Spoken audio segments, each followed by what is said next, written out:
చంద్రబాబు అక్రమ అరెస్టుకు నిరసనగా శాంతియుతంగా ఆందోళన కార్యక్రమాలు నిర్వహిస్తున్న ఆ నేత వైసీపీకి టార్గెట్ అయ్యారు. పోలీసుల్ని ఉసిగొల్పి అక్రమ కేసులు పెట్టించడంపై ఆందోళన వ్యక్తమవుతోంది. వైసీపీ నేతలు ఆగడాలపై ఫిర్యాదు చేసినా పట్టించుకోని పోలీసులు ఓ మాజీ మంత్రి పట్ల ఏకపక్షంగా ఎందుకు వ్యవహరిస్తున్నారు? ఆయనపై వరుసగా కేసులు బనాయించి A1గా చేర్చడంలోని ఆంతర్యమేంటి? ఇంతకీ ఆ నేత ఎవరు? Was the story?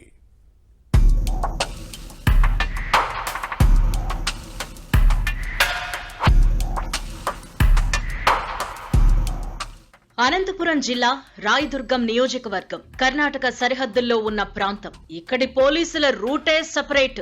అధికార వైసీపీ నేతలకు సలాం కొట్టడం, ప్రతిపక్ష నేతలపై లాఠీలు జడిపించడమే వారి డ్యూటీగా మారింది. అసాంఘిక శక్తులు పేట్రేగిపోతున్నా పట్టించుకోరు అన్న విమర్శలున్నాయి. మట్కా గ్యాంబ్లింగ్ జోరుగా సాగుతున్నా కనిపించదు. కర్ణాటక మద్యం ఏరులై పారుతున్నా ఉదాసీనంగా ఉంటారు. ఆ నియోజకవర్గ ఎమ్మెల్యే ప్రభుత్వ విప్ కాపు రామచంద్రారెడ్డి ఆర్డర్ వేస్తే చాలు ఎస్ బాస్ అంటూ గుడ్డిగా చెయ్యడం ఒక్కటే తెలుసన్న విమర్శలను పోలీసులు ఎదుర్కొంటున్నారు. పట్టపగలు అందరూ చూస్తూ ఉండగా వైసీపీ నేతలు డీజేలతో చిందులేసిన ఖాకీల కంటికవేవి కనబడవు, వినబడవు. పైగా ఆ నేతలకు జీ హుజూర్ అంటూ సలాం కొడుతూ గులాంగిరి చేస్తూ ఉంటారన్న వాదనలున్నాయి.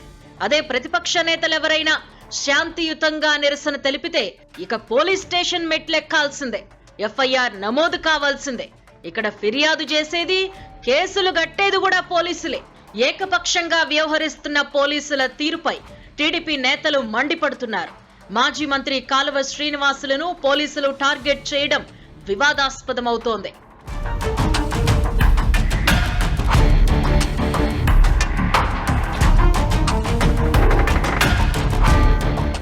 రాయదుర్గం నియోజకవర్గం ఒకప్పుడు ప్రశాంతతకు మారుపేరు.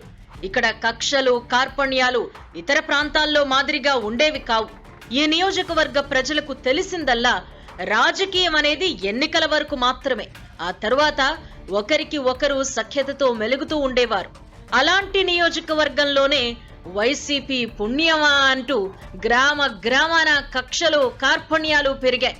టీడీపీ నేతలపై కేసులే లక్ష్యంగా మొన్నటి వరకు లా అండ్ ఆర్డర్ చేసిన పోలీసులు ఇప్పుడేకంగా మాజీ మంత్రి కాలువ శ్రీనివాసులను టార్గెట్ చేశారు. గతంలో రాయదుర్గం నియోజకవర్గం నుంచి ప్రాతినిధ్యం వహించి ప్రస్తుతం టీడీపీ పొలిట్ బ్యూరో సభ్యుడిగా ఉన్న శ్రీనివాసులపై కేసులు బనాయించడమే పనిగా పెట్టుకున్నారు అన్న విమర్శలు వ్యక్తమవుతున్నాయి. వరుసగా నమోదవుతున్న కేసులను పరిశీలిస్తే పథకం ప్రకారం శ్రీనివాసులను కట్టడి చేసే దిశగా ప్రభుత్వ పెద్దల ఆదేశాలతో అన్ని కేసుల్లో A1గా చేరుస్తున్నారు.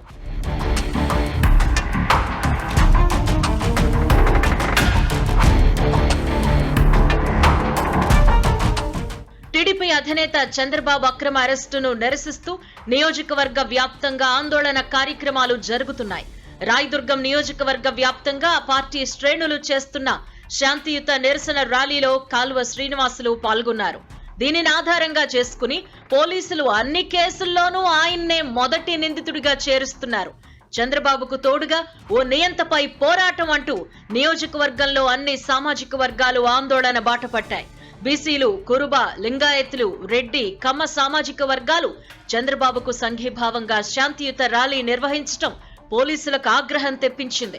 అనుమతి లేకుండా రోడ్డుపై సామాన్య ప్రజలకు ట్రాఫిక్ అంతరాయం కలిగించడంతో పాటు ప్రజాశాంతికి భంగం కలిగించే విధంగా వ్యవహరించారు అంటూ సుమోటోగా తీసుకుని కేసులు బనాయిస్తున్నారు. ఓ పథకం ప్రకారమే తన ఇబ్బందులు పాలు చేసేందుకు ప్రభుత్వ సలహాదారు సజ్జల రామకృష్ణారెడ్డి, ప్రభుత్వ విప్ కాపు రామచంద్రారెడ్డి వ్యవహరిస్తున్నారు అంటూ కాలువ శ్రీనివాసులు ఆగ్రహం వ్యక్తం చేస్తున్నారు.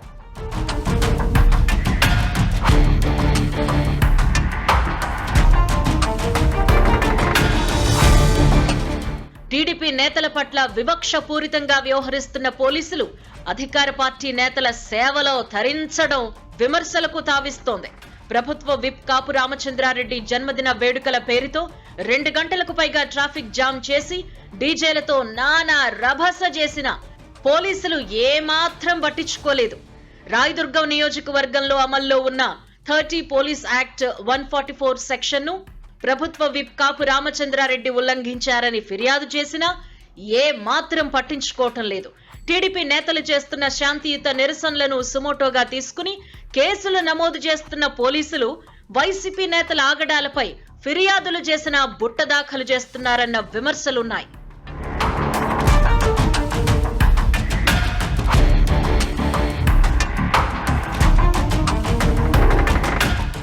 రాష్ట్ర వ్యాప్తంగా చంద్రబాబు అరెస్టుకు వ్యతిరేకంగా ఆందోళనలు, నిరసన దీక్షలు జరుగుతుంటే రాయదుర్గంలో దీక్షా శిబిరాన్ని పోలీసులు తొలగించడం వివాదాస్పదమైంది.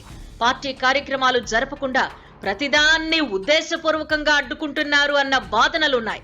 ఆంక్షలు తెలుగుదేశం నేతలకు మాత్రమే వర్తిస్తాయన్నట్టుగా పోలీసు అధికారులు వ్యవహరిస్తున్నారు అని టీడీపీ నేతలు ఆందోళన వ్యక్తం చేస్తున్నారు. దీంతో రాయదుర్గం పోలీస్ స్టేషన్లోనే తేల్చుకునేందుకు సిద్ధమైన కాలువ శ్రీనివాసులను హౌస్ అరెస్టు పేరుతో కట్టడి చేయటం మరింత ఆగ్రహం తెప్పిస్తోంది. కేసులకు సంబంధించి 41 నోటీసులు ఇవ్వడం లేదని టీడీపీ నేతలు చెబుతున్నారు. కానీ నోటీసులు ఇవ్వడానికి వెళితే దురుసుగా ప్రవర్తించడంతో పాటు తీసుకోవడానికి నిరాకరించారంటూ ప్రొసీడింగ్స్ లో నమోదు చేయటం పోలీసుల తీరుకు అద్దం పడుతోంది.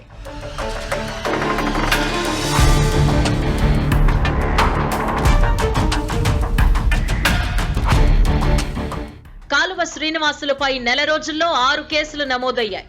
అన్నింటిలోనూ మొదటి నిందితుడిగా చేర్చడాన్ని పరిశీలిస్తే మున్ముందు ఆయన్ను మరింతగా ఇబ్బంది పెట్టే అవకాశం ఉందని టీడీపీ శ్రేణుల్లో ఆందోళన వ్యక్తమవుతోంది. రాయదుర్గం నియోజకవర్గ ప్రజల్లో కాలువ శ్రీనివాసులను నేరస్తుడిగా, సంఘ విద్రోహ శక్తిగా చూపించే ప్రయత్నం జరుగుతోందన్న వాదనలున్నాయి. ప్రభుత్వ సలహాదారు సజ్జల రామకృష్ణారెడ్డి, ప్రభుత్వ విప్ కాపు రామచంద్రారెడ్డి ఆదేశాలతోనే పోలీసులు తప్పుడు కేసులు పెడుతున్నారు అంటూ నియోజకవర్గంలో జోరుగా చర్చ సాగుతోంది. ప్రభుత్వ పెద్దల ఎత్తుగడల నుంచి కాలువ శ్రీనివాసులు ఏ విధంగా బయటపడతారో వేచి చూడాలి.